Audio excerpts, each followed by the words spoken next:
Nasawi sa samot-saring sakit ang isang paslit sa Agusan del Sur pero hindi pa tapos ang kalbaryo ng kanyang mga magulang dahil kapos pa sila sa pampalibing sa bata. Para bigyan ng mukha ang balita, Mobile Journal, Yeda Pascual. Binawi ng karamdaman ang buhay ng isang paslit sa Agusan del Sur.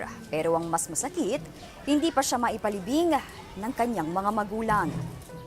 2 buwan pa lang si Baby J nang may tumubong bukol sa kanyang ulo. Nang ipasuri, na lamang hydrocephalus pala ito. Pero hikahos ang mga magulang kaya hindi siya naipagamot. Yun nga lang habang tumatagal, ayon sa concerned citizen, lumalala pa ang kondisyon ni Baby J.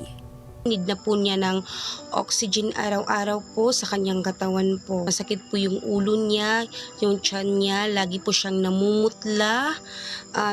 Parang nahihimatay po yung bata daw, sabi ng mga magulang. Nang maipatingin na siyang muli sa doktor, na lamang may isa pang malubhang sakit si Baby J.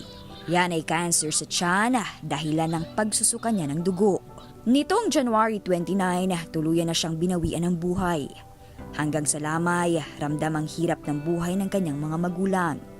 Nakiburol sila sa tiyahin ng bata, wala ni bulaklak o kape para sa mga bisita. At ang mas malaking problema, Sa Wednesday po, ililibing sana si Baby J.